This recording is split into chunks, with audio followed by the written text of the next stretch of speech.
Listen, I have an idea. It's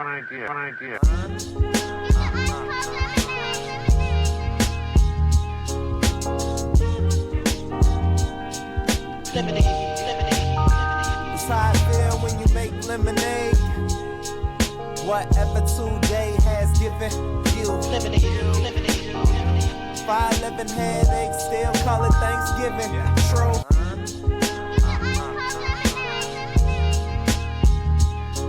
Welcome to a sleepy edition of the Super Duper Podcast. I'm your host, Rob Griggs, here with the super producer, S. McMahon. Yes. That's Man, it's sounded late, like man. you were laying down, bro. Yeah, it's my fault. It's Sorry, late. dog. Sorry, dog. Thank you for checking out the Super Duper Podcast, Super Duper at night. We don't take your listens lightly. Make sure you follow us on all socials. What up, Sarah at S.U.P.A, D-U-P-A, P-O-D, and online at HP53productions.com for our merch.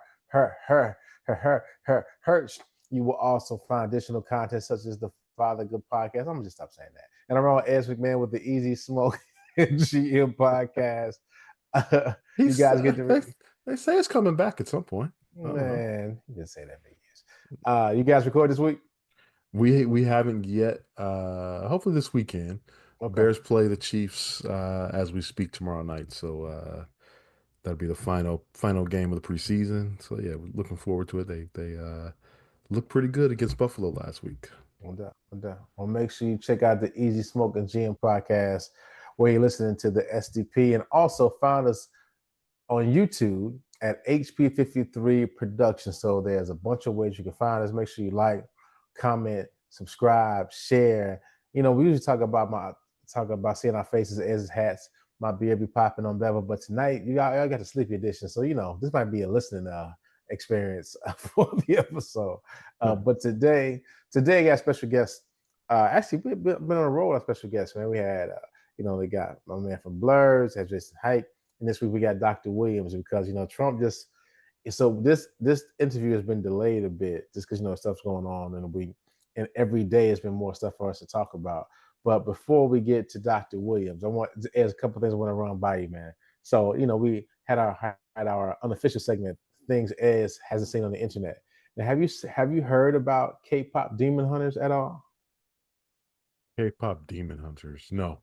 So it's an anime. I guess it's anime movie that came out maybe a month ago, but now it's a worldwide phenomenon. So shout out to the Chipmunks, shout out to my nieces, aka the Squirrels. So it's like my son's, it was a song Soda Pop that he liked. We got the playlist, Chipmunk City. He's like, hey dad, can I add this to the playlist? I was like, all right, it was some random pop song he liked. Cool, nothing of it.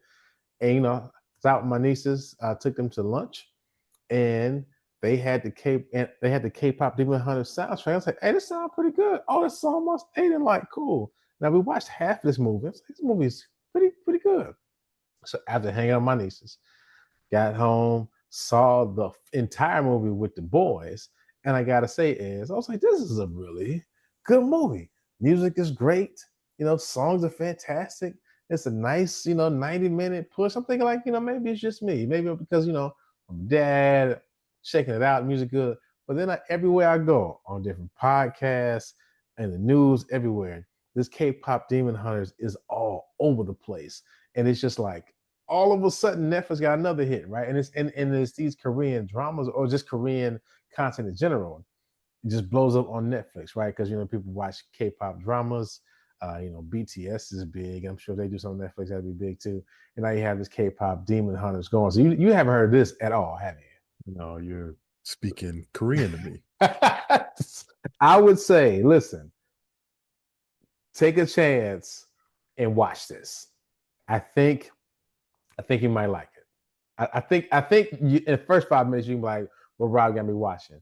And then if you stick through it, you might be you'll actually, I know you, because I'm saying you'll say it's decent. You're like, Rob, that sucked. That animation was the worst. What are you talking about, Rob? So what am I doing? This is for the audience. Yo, if y'all haven't watched K-pop Demon Hunters, have your kids watching with you to get an excuse. Go ahead. I will say my wife loves the K-dramas on Netflix. She watches them religiously with the subtitles, and I can't get into it, but and She loves it. it's a couple ladies I work with. It's like one woman is like into BTS. What is BTS? What does that mean? That's that K-pop group. That is Butter. Is their name? Is that famous song they had? Smooth. Man, bro, where you be at? You be at okay. I guess you at the games. So that is your job. But It yeah, is. yeah. But they're like a pretty big deal. BTS. You should just Google BTS. Actually, you might put Korean BTS. I don't want you to get messing with what. Yeah, something Yeah, else that might come something up. I'll will be pop at up. work. Yeah, And you like get me fired. hold on. Like, guess what? 3 episodes a week, guys, because Ed's got free. No, you know what? Those real talk though. I was, I work at the United Center, and Yeah, they had I don't know what group it was, K-pop, and yeah. I'm talking about people were camped out It's for a big days deal. It's a big waiting deal. It's a big deal. to get in. Had tents up on the west side of Chicago, Didn't waiting to care. get in the K-pop. That's They crazy, did not care. crazy. Now, now here's the thing. Shout out to PT because this is not a recommendation. This we're gonna make fun of this because PT hit me. Shout out to him and was like, Rob, make sure you talk about that Ice Cube movie, War of the Worlds. Have you seen that or heard I about haven't it? seen, so I've heard about the 0% on Rotten Tomatoes. Bruh, listen, and It I must can't be that bad. so here's the thing. Here's the thing. You'll enjoy it because we've been trained by Tubi. Shout out to Tubi. We gotta get back to our Tubi picks. Okay. Because on the Tubi movie, you don't expect much from it, right? You like, hey, they made a movie. Shout out to them. I'll finish it and watch it through. The War of the Worlds, it's like they just slid Ice Cube a check and said, hey man, just give us like one day. I And mean, the production value is decent, right? I thought it was fine, right? You know what I'm saying? Like it felt believable to me, but I can see why people when it was so there is a scene, I ain't gonna lie, because you're not gonna watch it. It's a No, scene where I'll watch it. I'll watch it. okay, I don't want to get in the way, but there's a scene at like toward the end where Ice Cube has to do something and it does look like a Tubi scene. Like it's like its production is cool, and it's like, why is his hand all wobbly? What kind of shot was they couldn't get this? I mean, but clearly it was Cube was like, I'm not leaving my house. Just so y'all know, I'm not leaving the crib. So y'all figure the rest out. I mean, all in all, I thought the movie was like it was enjoyable, right? At the crib, nothing to watch.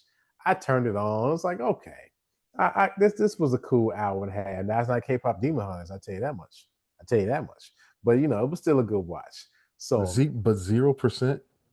I wouldn't give it zero. But I know Shot PT was like, that's a Tubi movie, Griggs. I was like, man, y'all hate it. Jeez.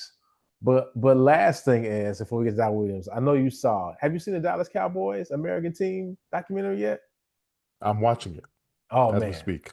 fantastic. Well, it's fantastic. Which episode are you on? I am. I don't know what I'm. But I guess what's happening in the The episode? nine If the you're the watching, 94. They just lost the 94 NFC Championship game, so they and didn't so go. now it's Gimme Dion. That's a good episode. It's a good Yeah, episode. I haven't seen it yet.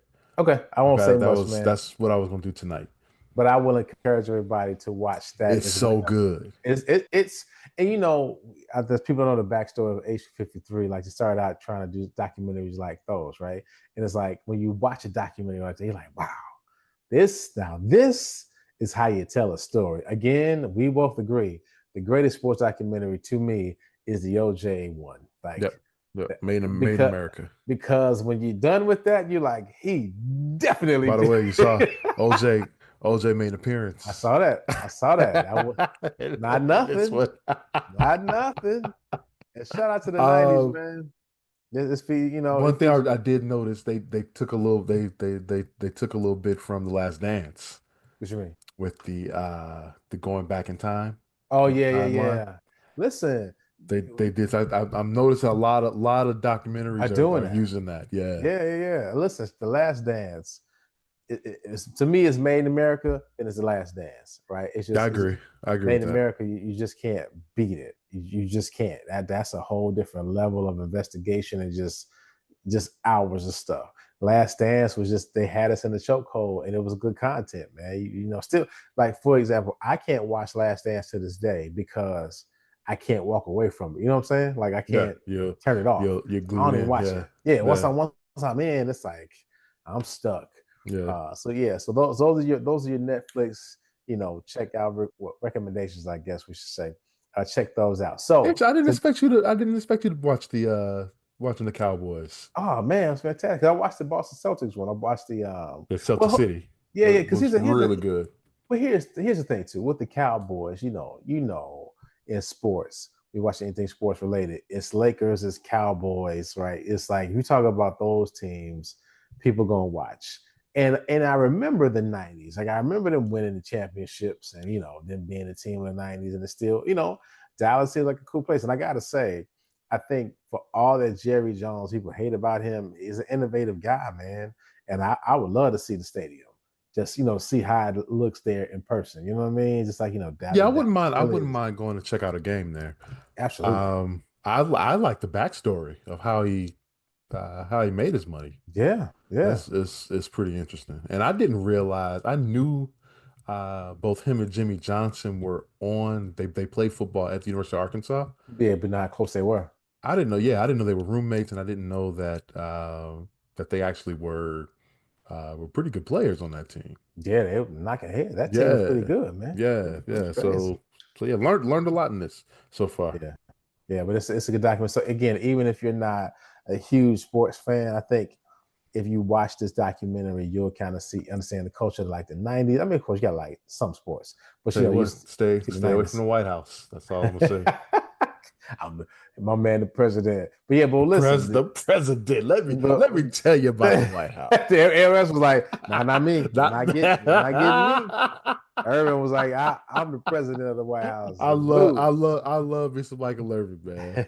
Yeah, so check it. K-pop Demon Hunters and the America's team, Dallas Cowboys. And if you just ain't got nothing to do, I say watch War of the Worlds. If you just you got some time to kill. I'm gonna check it out this weekend. So we'll see if it's bad. Shout out to PT. So here we have the one and only Dr. Williams, and we go with All Around the World with World. All right, another day, another episode with my big brother, the one and only Dr. Dwayne Williams. How you doing, sir? I'm doing fantastic. How you doing, baby brother? Got the right name on your shirt. I see that. The number one liberal arts college in the nation. Google it. Okay, so you say, man, look, next time I'm rocking my McAllister College shirt, I'm just gonna say that. I'm Yeah. tired of all this. Y'all like number 9? Like on number 9, Listen, 10? y'all play the games. All I'm gonna say is this. I'm wearing my orange and blue next time. Please you do. See me on this screen, and we'll let the audience decide. Hey, man, ain't no if you Google us, y'all will see. You'll see.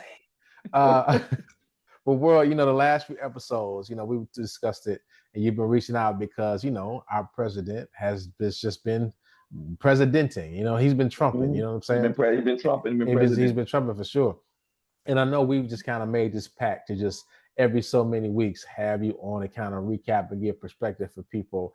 I know you got your 3 C's: context, screwed up. Yes. Context, content, and connection. There we go. And we're gonna go through every time. Every time we're gonna do the 3 C's. So just to level set for people, what we're talking about today is we're talking about, and because you are in the DC area where and it's crazy.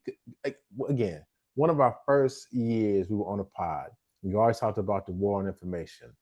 And that was something that always stuck with me. You're like, Robbie, it's not about these other stuff. It's a war on what's the right and true information that's being shared to the people. And every time I look at the news, I see that because I saw a guy today, like they were protesting Vance. He was coming through. Yes. And they were like, yeah, you see those ignorant old hippies, they don't even know about DC. It's the worst city in the world, the worst city to live in. So, and I'm thinking like, I ain't heard that nowhere.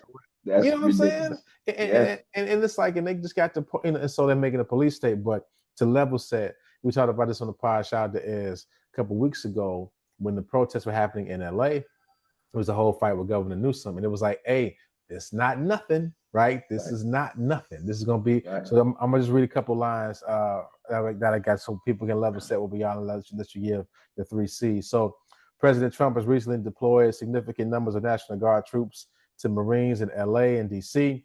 These moves have attracted intense legal and political scrutiny. In LA, Trump federalized sent about 4,000 California National Guard troops and 700 Marines to LA in June, following the controversial immigration raids and ensuing protests. Troops have since left. Come on, Robbie. Gotcha. But it's but they're still making sure they're still having a military presence out there.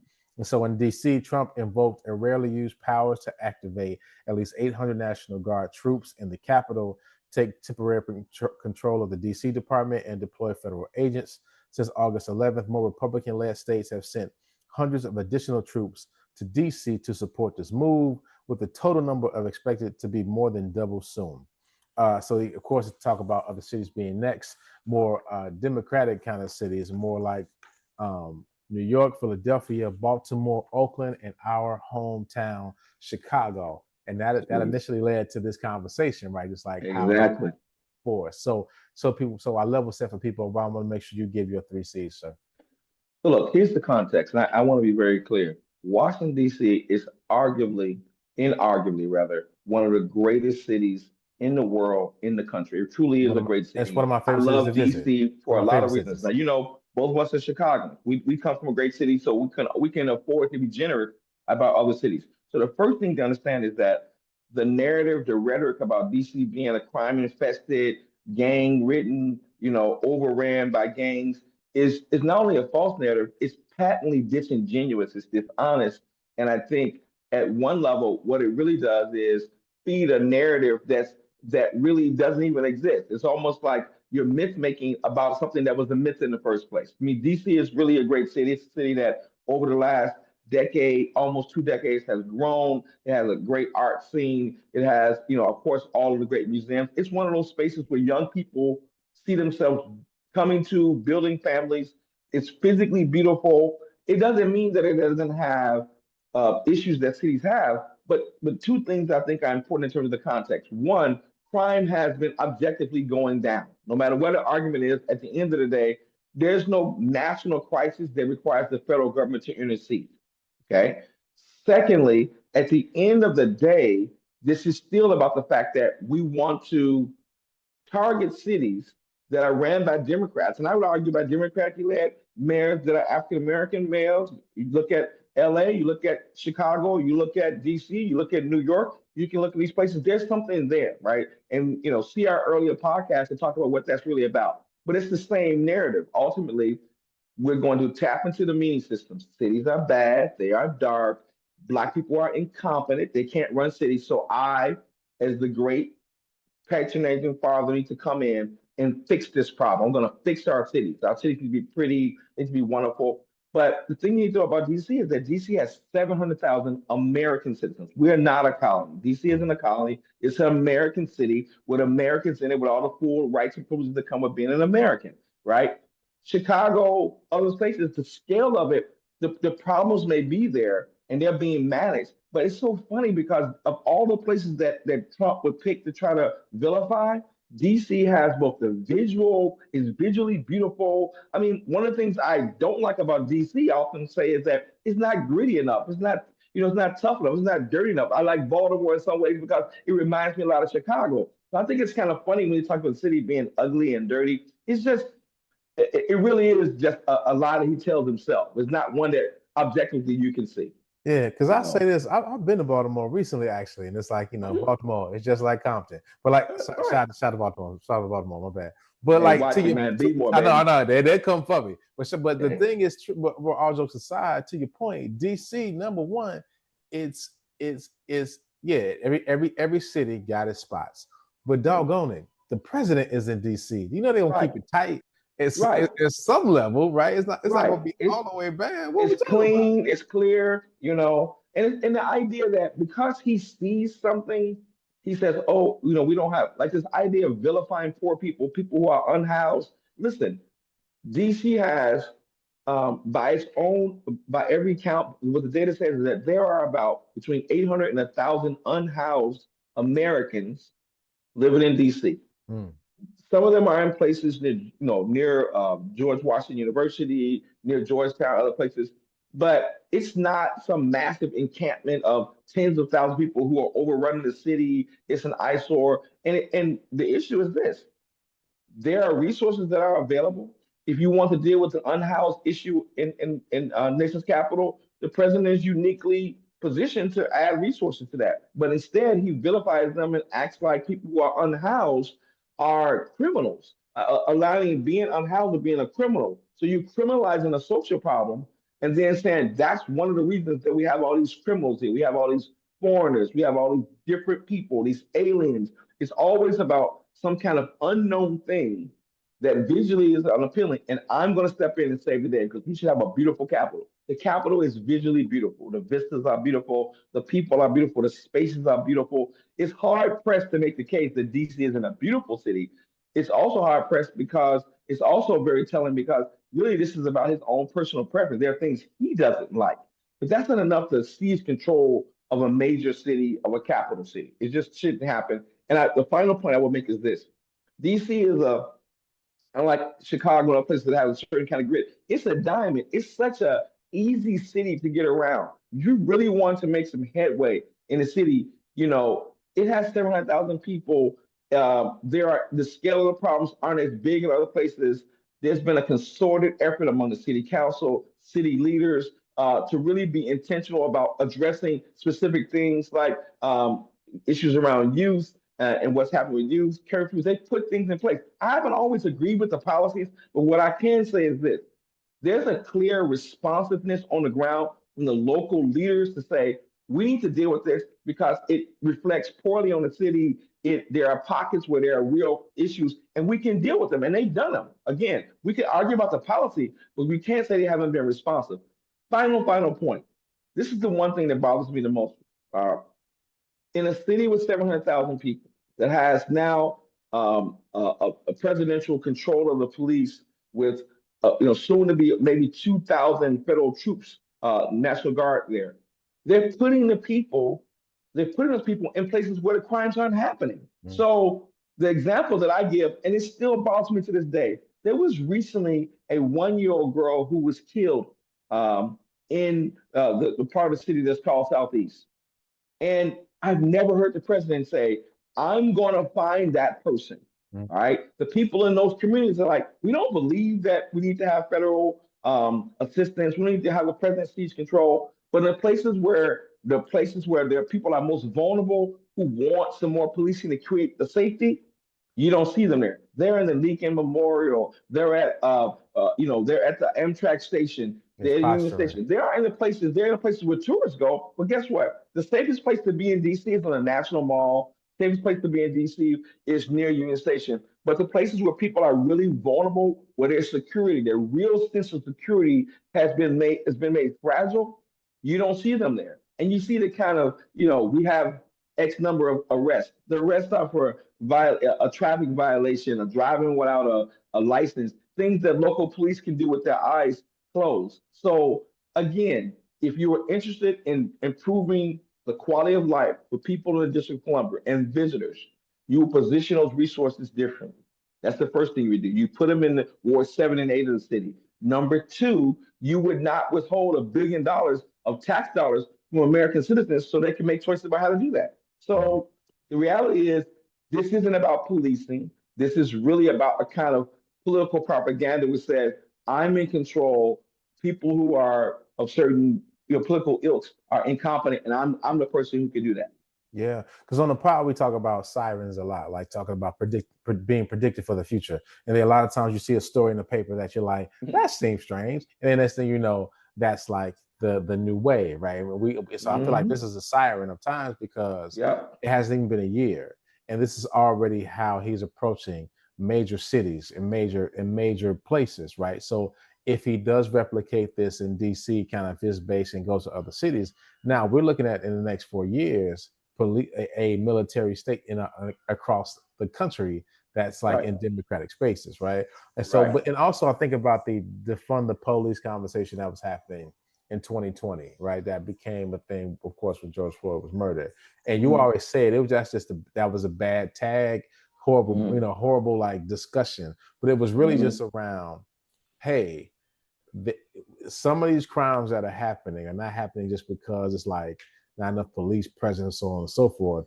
There's some support, other additional support, mental health support, just other support that can be in place of just full on, aggressive police. Right. Over policing in the wrong way. I would say two things. One, the conservatives, the Trumps, followers have won the debate about the language, the labeling, right? So you say Hmm. defund the police and people that means something different. But the reality is that it should have been about the word should have been about increased accountability, increasing the resources to ensure that all Americans are safe. Right. So the argument I would make is that we can argue about Black Lives Matter, about defund the police, about DI. But remember, these labels are all distractions. They Yep. aren't. They don't get at what the issues are. When you frame the issues around the labels are helpful depending on what side of the equation you're on. But the reality is that guess what? The evidence still shows that since George Floyd's murder, in those communities that are most vulnerable in Latino and African American and poor communities, they aren't safer. We've still seen those kind of police killings. We've seen a pullback of those things. So while you can say defund the police is seen as a problem, but the issues that engendered that required that new label haven't been really fully responded to. Yeah. Not fully as should have. So, you know, we don't need to defund the police. We need to make sure that the police is accountable in ways that make sense to all citizens. And I have argued, and I've said here on the part many times, my argument has been that the response to the call for accountability was less policing, and that in fact led to increased crime. So their response was, well, my hands are tied, I can't do anything, and so therefore I can't stop carjacking, I can't use the available police resources and strategies to deal with that. And then you turn around and blame the very people that you stop policing. First, you're policing in ways that are problematic, excessive force, no knock warrants, you're doing those things. And when people say we don't want that kind of security, the security we want us to move into spaces in a way that all Americans do. And we want the police and others who are supporters of the police to use resources that don't require the police officers to be mental health workers, to be nurses and doctors, but to do things that keep all neighborhoods have the chance to be safe. And so that's not happening in DC.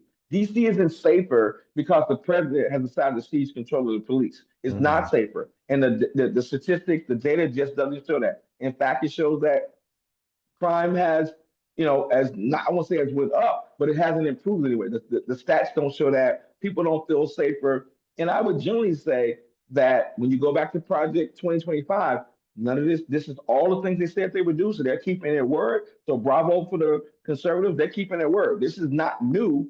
The reality is that they're keeping their word, but the cost of that is that the same communities are still vulnerable. The same communities are still not getting policing. The same communities are still not getting police accountability. What they are getting, right, is this idea that you can seize control of local authority Mm. and undermine the authority and the kind of citizenship of Americans, and people are okay with it. They're all it's the nation's capital. We can do it, and we can, we got to do this because otherwise people are going to be marauding. It'll go from the city to the suburbs to rural areas, and the country will be overran. There's no chance of that happening, and there's no chance of that happening because we can see in DC that the surrounding suburbs are safer, and people in the surrounding suburbs are not have a great fear that DC is going to explode and become this kind of cancer that sucks in the surrounding suburbs of Northern Virginia or Maryland. That's not happening. That's not a real concern, and people see it for what it is, which is a disingenuous attempt to undermine local authority.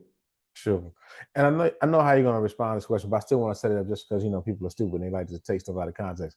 But you know what? Because people on Facebook are still like going, I'm sure that's the guy I'm thinking of in particular that's like, well, so Mhm. y'all mad about Trump doing this, but in Chicago, blah blah blah blah blah, we might need the National Guard here, right? So what do you say to that, Dumbo? That might that might This is go, what this is or what don't I we say need to them. because we both heard people say that. I mean, and I there's hear been it all times the it's gotten time. bad. It's gotten But bad. it's But the like, same. go It's ahead. the same argument. Yeah. If you took a map of the city of Chicago or a map of Washington D.C., we actually know what a disproportionate amount of crime are happening, violent crime. And the question I have is, how are we deploying resources in those areas? Trump isn't going to send people to the west side of Chicago, to Jeffrey Matter or whatever area of the city to ensure that those people are safe. What I would say to them is that if the resources are deployed to get the results, you might get people supporting you. But people are not feeling supported because they don't see 2,000 National Guard on in the nation's capital, near the capital area, as improving their life. They don't feel safer. They feel now what you have are checkpoints in community in which people now have They worry about ICE. They have to worry about National Guard, local police.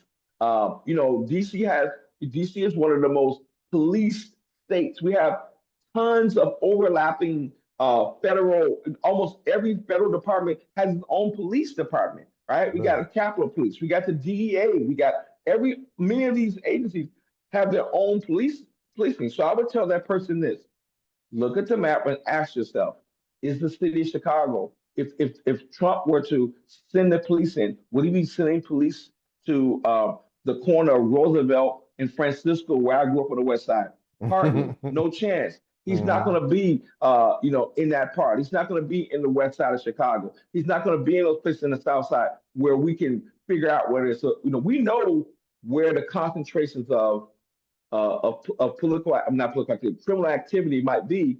What we don't know is, why is there less policing in those areas? Why don't people feel more safe? It isn't because we had a federal officials come in. There's just the evidence doesn't show that. Doesn't show that. I'm telling you, if the National Guard were to show up in Chicago, people aren't going to be safer any more than they are in LA or in Washington, D.C. The two models that we have, having decreased crime and having increased people's sense of security, is actually done, I would say, the opposite. People in LA and in Washington, D.C. are feeling more vulnerable with these National Guards and these federal police officers combining with local police. Many of them aren't police. Like the FBI said, we investigate crimes.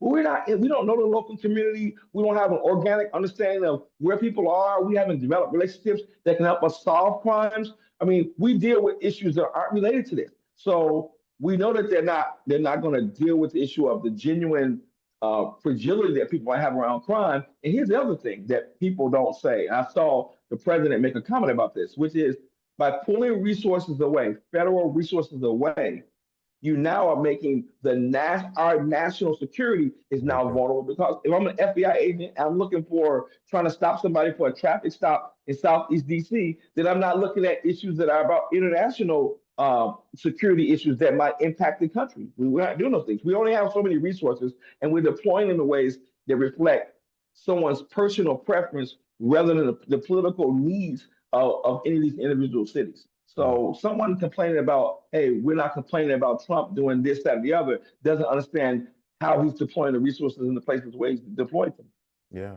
And I think my biggest concern is just like, to your point, you said it, some of these people aren't police officers who kind of know how to manage and move this, right? They see some stuff happen, or they think that's what they're supposed to stop. They start busting some stuff. I was like, hey man, they were just kind of meeting together, or, you know what I mean? It becomes a bigger situation than it needs to be, right? That's my concern, because I think in the book you have to read Wilmington's Lie, like kind of how they talk about how the police started in the late 1800s, right? It was like to corral these just Black people who had the nerve to try to rise up and do something better. The audacity to rise up. Right, exactly. And so then, but I feel like that, that can kind of repeat itself in a negative way as well. These people, because they're almost given the automatic. The thought is, you're here to make sure it's bad. So if I gotta look for something bad, if I see something bad, that's what you sent me here for, right? Right. Like, and I gotta find arrests. I gotta have statistics. I gotta show that the 30 days that I'm in control of the nation's capital's police, we did something different, So they've questioned the data, they've questioned the policing, they've questioned the leadership. It's all ultimately about undermining people's confidence about the competence of the local leadership. That's what's happening. I have to step in because the people who have been tasked with solving this problem, okay, are incompetent. So I'm doing this in the best interest of the country. And this is what I would tell people. Donald Trump is the same person who called for the arrest and execution of the Central Park Five. Okay. He called for it. They were innocent.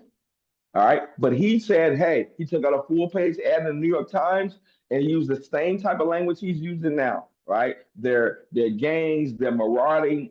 And that's what led to everything from stop and frisk, which led to the issues that we had with George Floyd. It was people like Donald Trump who's the biggest kind of voice around those issues. This is a man who has no credibility on the issue of crime, right? And to me, the ultimate insult is 1,500 people attacked the Capitol, and those people got pardoned. They committed a crime. They tried to overthrow the government. There was a legitimate insurrection with people admitting that they were guilty, doing time. He didn't think that DC was. He didn't think he needed the National Guard at that point. He didn't think that he needed to that the city was overran with criminals then, and in fact they were. So we know that. So if you're a person who going back to your days living in Manhattan, you were calling for people who were innocent to be jailed and possibly facing execution. If you're a person who had 1,500 people seize control of the Capitol, attempt to seize control of the Capitol, overthrow the government, you're going to have a credibility problem when you start talking about crime. You're not a law and order person. You are a chaos and disorder president. You are a chaos and disorder president. That's why the locals are like, we try to work with these people, but they're unreasonable. And I have said, I've been a person who's been very critical of the mayor. I said that this issue that we're facing in this area started when the president said, I need to have you take up Black Lives Matter. I need you to have you erase Black Lives Matter's plaza. They thought, well, if we do that, maybe that will keep them at bay. But the reality is, it was the start, not the end. Sorry about that. No worries. Yeah, I got you. No. And I think that's a good call, right? Because it's like, what's the real end goal here? And I was wondering, and maybe touch on it a bit, like why DC? Like I see LA. LA was like opportunistic, right? It's like, okay, this is happening right now. You need me to do here. But it was like DC was like out of nowhere because when nobody talking about DC, you know what I'm saying? Like nothing was happening. But DC is unique. It has a home rule charter, which does give the federal government, some particular powers. Okay, so it's a vulnerable urban space. Okay, it has a unique relationship with the federal government, right? And if the federal government wanted to say, here's the funny thing: if the federal government wants to make it its business to fix the so-called social problems of DC, it has the capacity to do it, but it doesn't want to do that, right? It wants to point out that this is a space that is flawed, that is fraught with all these problems. And so it wants to undermine the idea that you cannot trust Black people to lead themselves. And in DC, you can't, like, for instance, we have a Democratic governor in Illinois, we have a Democratic mayor. There are things that Trump may want to do in Chicago that he can't do. Okay, he can use the kind of false narrative of it's a national emergency. It has limits of what you can do in states, but DC is vulnerable in that way. I think, secondly, I feel like our local mayor, until those federal troop came, and she's a DC native, she was a council member, she generally loves the city. She thought, I have to do what I think is best for my hometown. I have to make deals and compromises and strike a balance. And she thought she was doing that because, remember, before this takeover of the police, the issue was that the nation's capital was going to get the Washington Commanders back with a stadium. And that was actually, people were mad. They were divided about that. Should we give a $2 billion to get a stadium? Should we do that? And suddenly there was a lot of kind of good press because the NFL wanted a stadium. The president wanted a stadium, and the mayor wanted a stadium. And she was thinking, hey, I've removed Black Lives Matter. Excuse me. I've taken actions to get a stadium for the NFL. They're not going to, why would they want to have a problem with us? And the reality is, they were saying that you're on our list. You're on our list of incompetent people, and you're incompetent city. And they were mad about the idea of so-called sanctuary cities. So this is just an example of it. If you look at the language, they're going right back to their 2025 playbook, and they're saying sanctuary cities, urban spaces led by Black people, by democratically led cities. We're going to take them on, and they got 3 years to do it. Yeah. So I was watching Abby Phillips last night on CNN, and she has that like table for five type of show. Yeah. And I dig it, right? Because I had different voices on. I think it's good because shout out to Ez. This thing is like he watches Fox News. He's like, I need to hear what the other side is saying, just so I know what they're saying. And so, but she pointed out like how hypocritical the Republican Party is. Say, for example, they were discussing how Trump is pretty much trying to put government buying shares of company and parts of companies, right? Like if you either do this. You either do this or you get a tariff, right? And it's like, hey, and so before that, it was like if Joe Biden wouldn't done that, anything like that. Oh, you see, this is the problem, the deep state, all this kind of crap. Right. But Right. it's perfect when President Trump does it. All that to say is, I remember the reversal of Roe versus Wade was this whole thing about like, no, it's not about, we're not taking women's rights, we're just giving it back to the states. And now here it is, an anti-state, anti-city initiative going, Right. I as a president, because you states can handle this decision, but you can't handle this, right? And that just and it's counterintuitive to the decision, and it feels like, how do they keep getting away with this world? You know what I'm saying? It's like we all are watching the same news, right? We're all watching this, and is it just that because you and I went to fine liberal arts colleges that we just understand? College, But, you know, yeah. exactly. What is it that people are missing, man? Seriously. I don't think people are missing things. I think what happens is that, again, let's go back to your original when we first started. Yeah. How is the information being disseminated? If you have when people have the right information, I see citizens saying, "Hey, I got concerns about crime and safety like anyone else." But if the information says that crime has been improving, has been going down precipitously, then I'm not sure why they're doing it. But the reality is that if it gets muddled, if you are remember, there are multiple conversations going on about safety. There's a group of people who think all cities are unsafe no matter what, no matter they don't care. Because remember, we're having a conversation, a public discourse that's of consequence about a group of Americans who don't think that facts matter. So you can't win with facts, right? My argument has always been to counter response, to not let the negative advertisement about the DC being an ugly city, being a crime city. You need more voices. And one of the things that the mayor called on was, hey, citizens of Washington, allies of Washington, please counter the narrative, right? Post pictures in your social media. Talk about your positive experiences. Talk about those very places where you've gone. Like when I look at the so-called Doge person being beat up, and this was the trigger because it was unsafe. If you know DC, you know that he was on Swarm. He's on the street that he was on at 3 o'clock in the morning.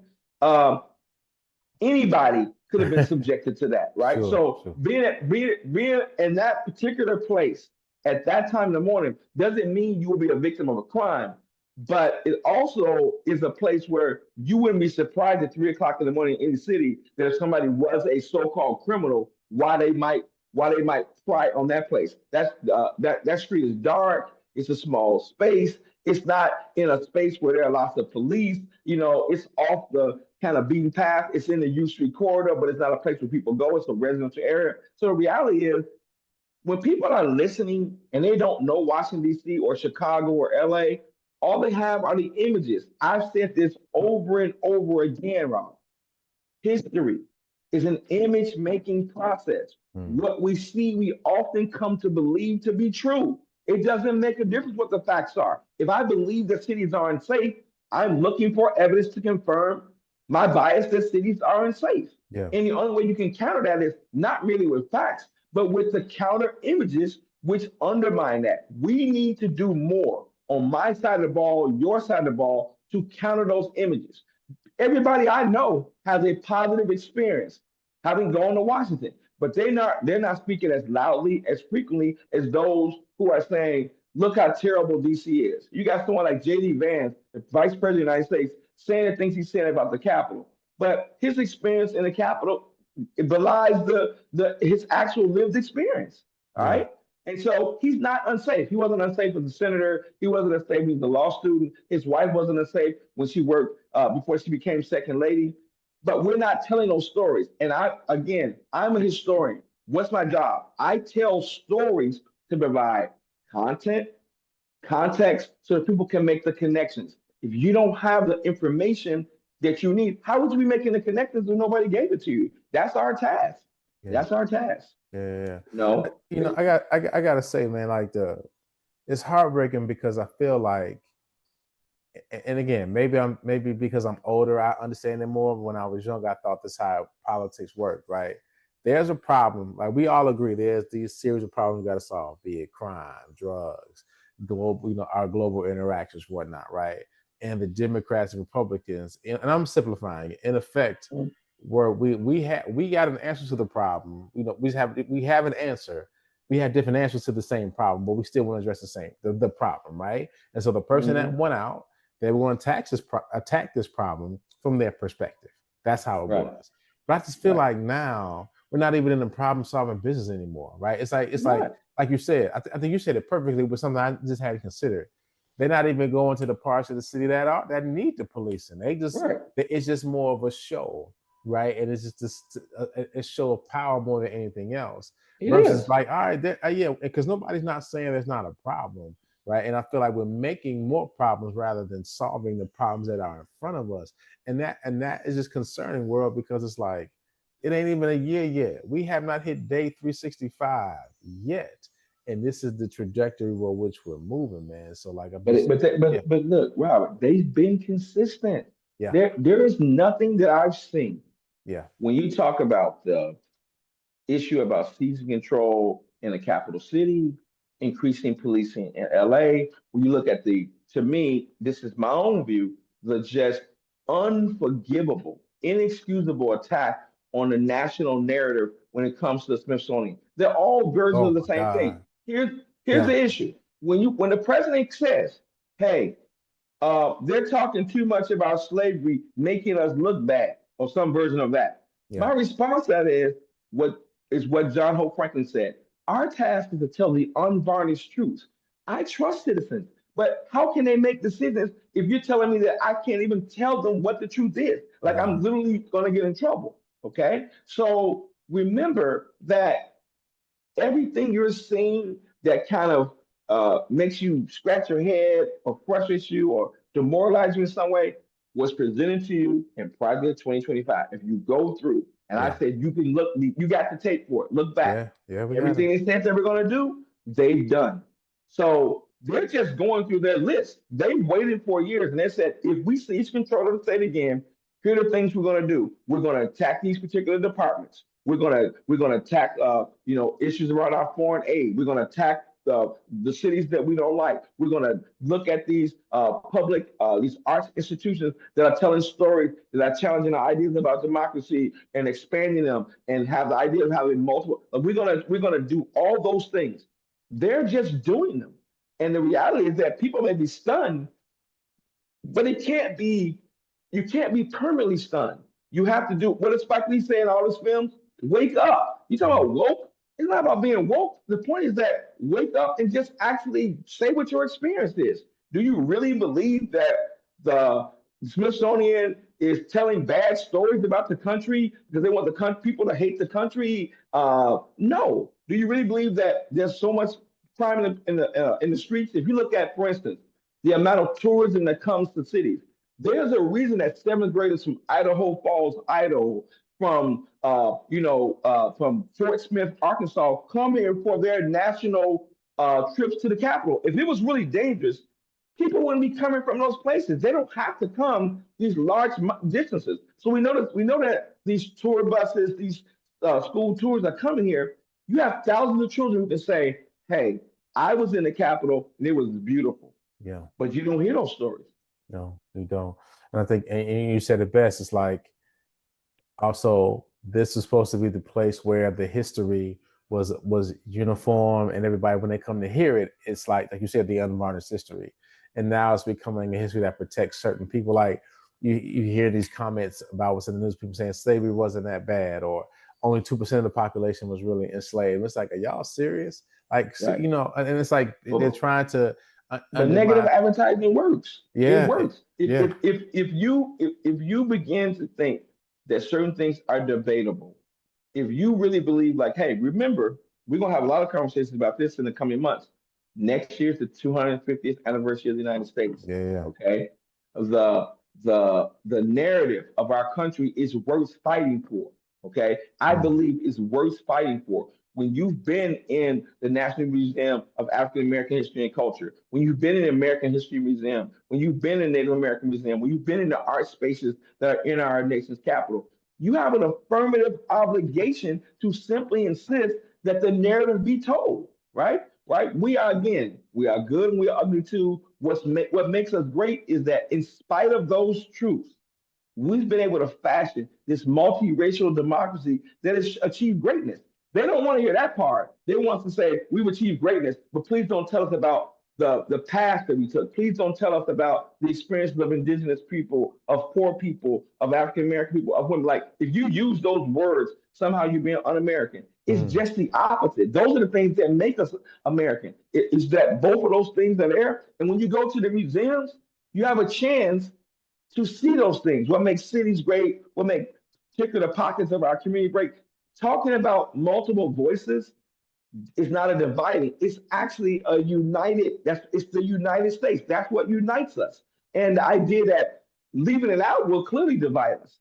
And so that's what the museums have done really well. And I know why people are scared about it because it is consequential. It does cause people to have a pause. I mean, I was having a conversation with someone, and they told me, "Hey, the book stamp. Our parents don't want kids reading that book because it makes white kids feel shame. It makes them feel guilty." And what I said was the intention of the book isn't to make them feel guilty; it's to actually lift the responsibility of that guilt, real or imagined, by simply having them have the facts. And the facts are this: we have to ask ourselves, what is the cost to any country when you don't see everybody as a human being?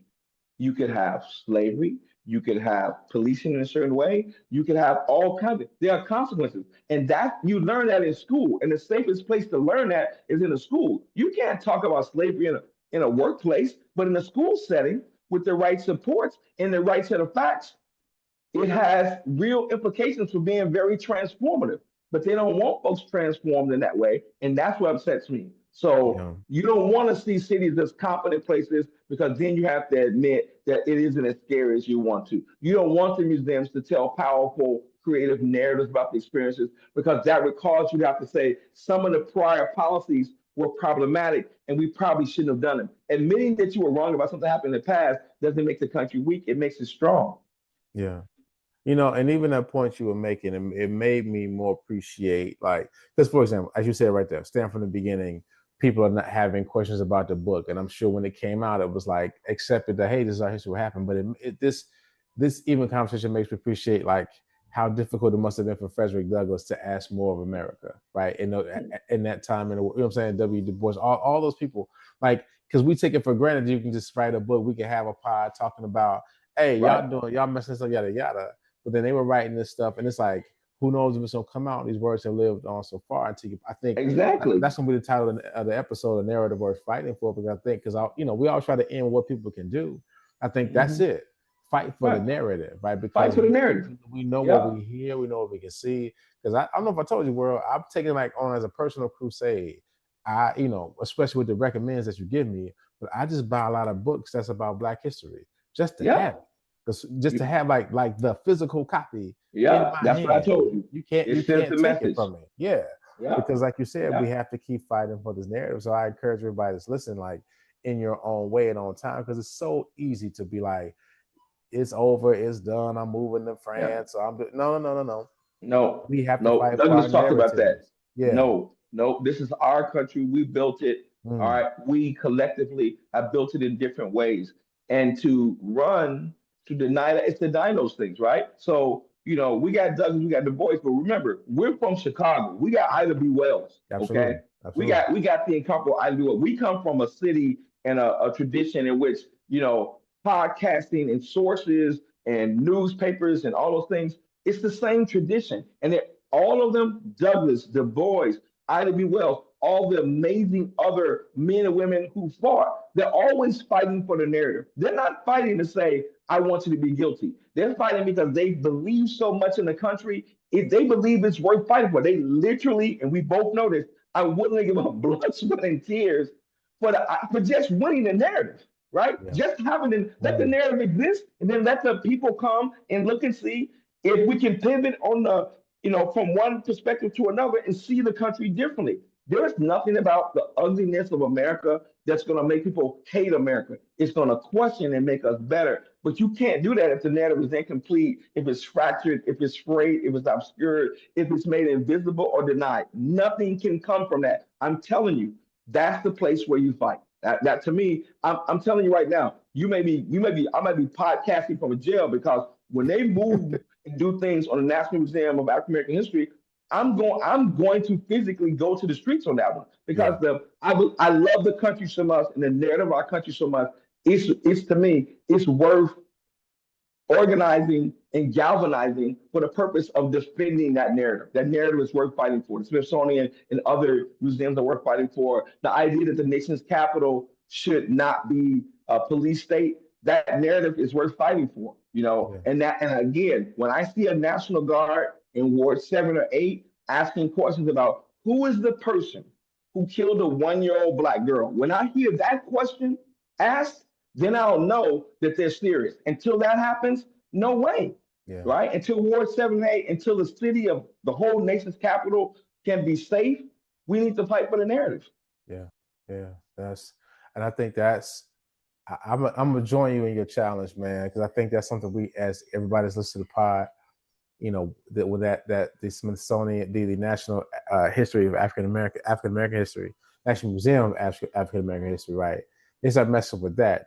Everybody's just jump on the plane, get to We DC, need to move. and just We got protest. physical bodies that go around that building, I would right? agree. That there is no crime committed by telling the history of our country, and it's not just about slavery, but slavery is one of the central things that make we get there. That the experience of Native Americans is one. You're gonna tell a story without women, without Native Americans or African Americans, without Latinos. What story are you gonna have, right? You're not gonna have. It's not much of a story. We need the story because those stories are the glue.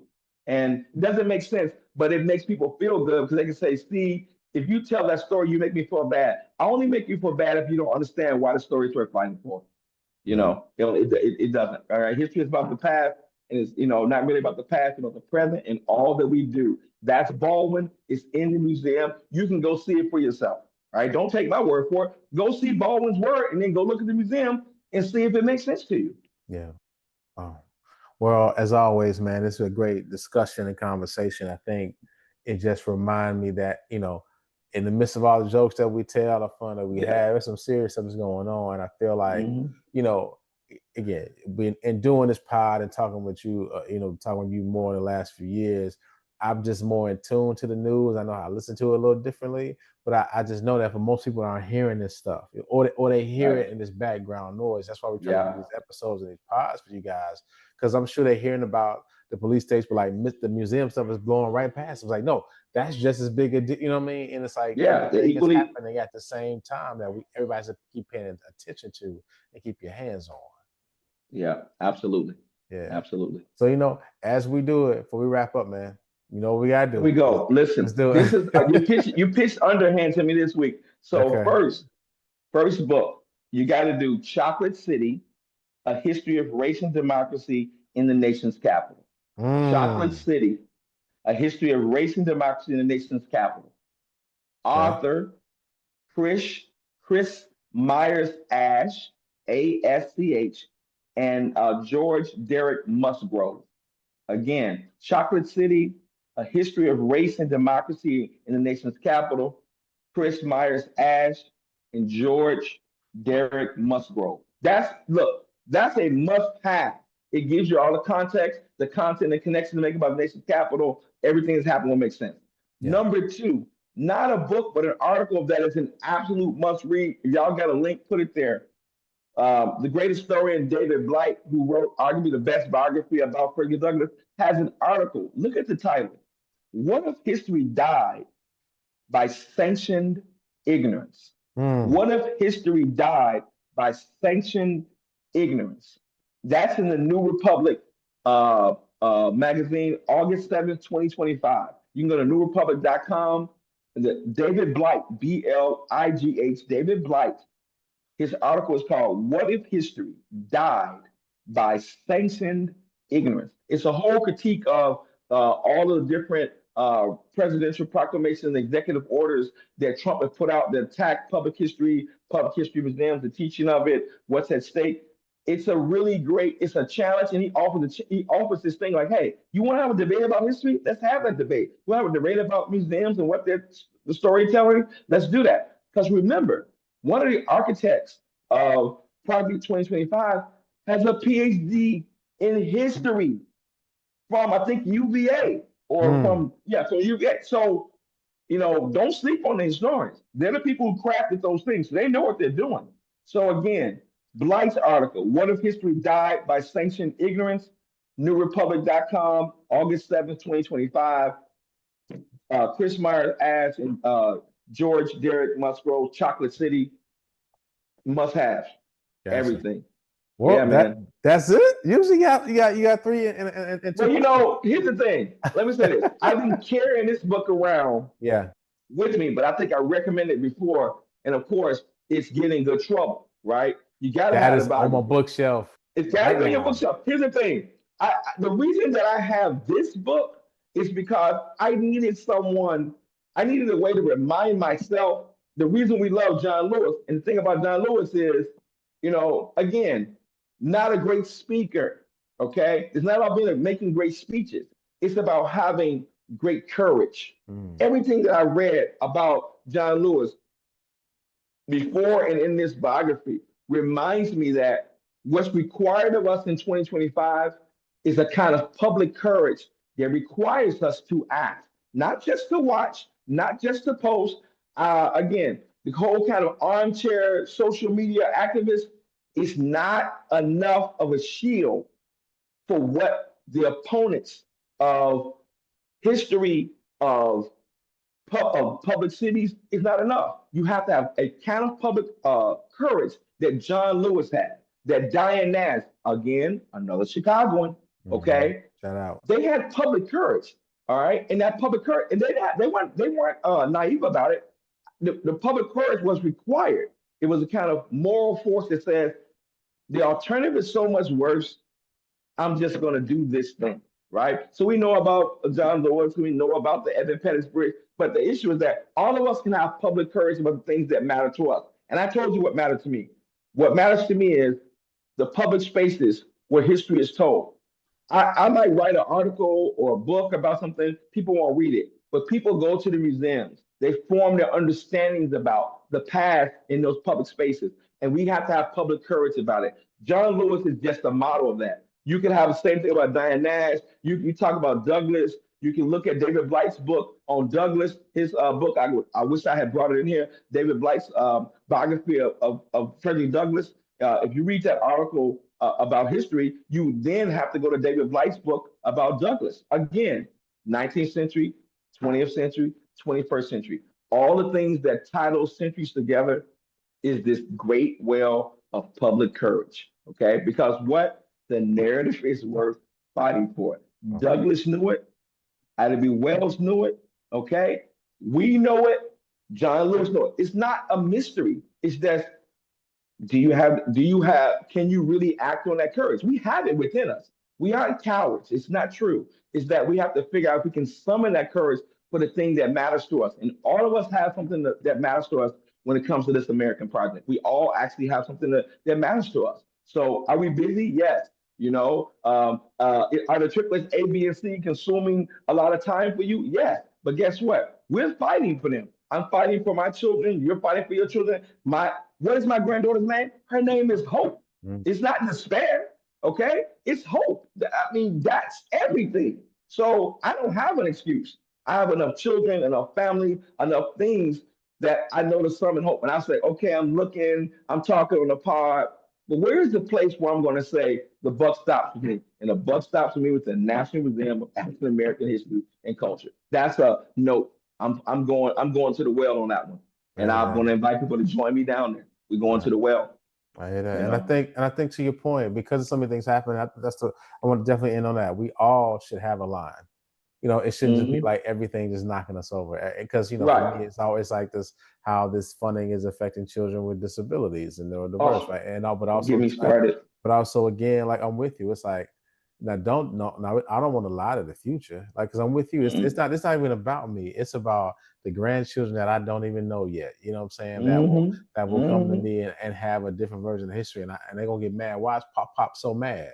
Because this is not, they teach y'all this in school. Now I got to go to your school. You know what I mean? You know what I'm saying? Listen. Let's get this right now. My granddaughters, I want my granddaughters to be proud of me. I want them to know that there may come a time when I can't speak, when I can't do things. And they're like, look, I got my grandfather talking about these things in 2025. I Yeah.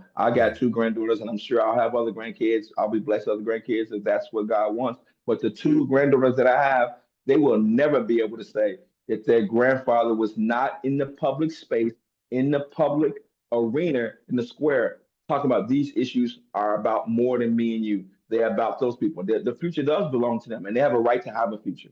Yeah, man. World, you the best as always. As every week, I've been learning Mm. stuff from you all my life, man. Nothing but love, man. Nothing That's but what love, happens bro. when you have two black men who love each other. So many good things come out of that love, right? Yeah, That's why we do it. We do it for love. This is an act of love. I This agree. is we love each other and we're having a conversation and we're sharing with other people. But guess what? We would have these conversations where there were 10,000 or a million people watching, or just me and you, because Yeah, it's the love that matters. It really is. It sounds corny, but it's a very powerful force. It's the most powerful force in the universe, and it really works. It really does. really does. Well, world, I love you, man. You be safe and you have a good week. Okay. All right, Uh, watch out for the police state out there, bro. don't worry. You'll see me. I'm out there. They'll have me. That's okay. Come get me. We do the pod from the jail, Exactly. live from Free. DC jail. I want free Dr. Williams. Okay. I want to turn his name Williams, but my Williams, Dwayne Williams. Man, I'm So don't worry. gonna have to make a fake press shirt. Like, hey, yeah, Exactly. yeah. I'm from BNN. Yeah. You know what I'm saying? Exactly. Bravo, man. Yeah, All right. man. Look, I love you. We're gonna talk Love soon. Okay. Absolutely love you, bro. Take care, man. So again, I want to thank Dr. Williams for being on the pod with us as always this week. Appreciate his candor as always, and always his perspective on things. And I like, we're gonna use this as a title, a narrative worth fighting for. And I think what he said was perfect. Just how, we are fighting to tell the right narrative to not just us right now, but to our children, our children's children. So, let's be mindful of all that we're watching. Some war information out here. Trump gonna be trumping. So, we got to stay diligent in making sure that the news is what it is supposed to be. So next week, we're going to touch on, man, it's been 20 years since Hurricane Katrina next week, man. Yeah. Did you realize that? I watched a documentary on Hulu Yeah. on Katrina, and you talk about being pissed off watching a documentary.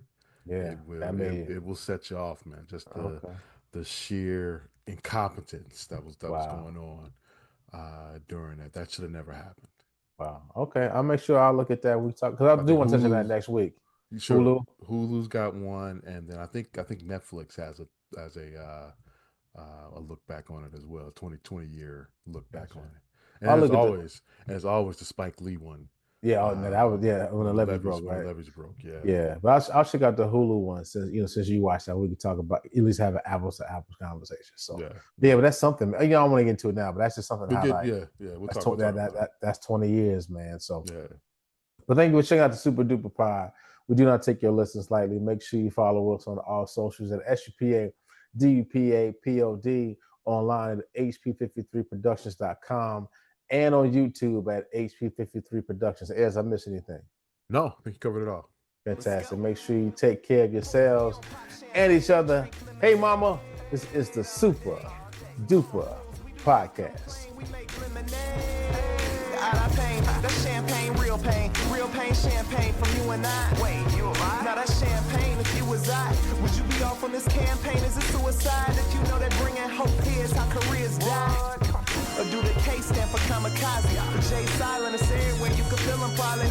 Surely, lately, I've been up late with demons in my basement trying to get me to hate this. Life thinking I should be further and then I choke up. As soon as I got silent, then the truth spoke up. They said, how you know you ain't perfect? Let that soak up and soak in. You know how you know that you blessed? I woke up, and oh my God, feeling myself, know why? 'Cause I woke up.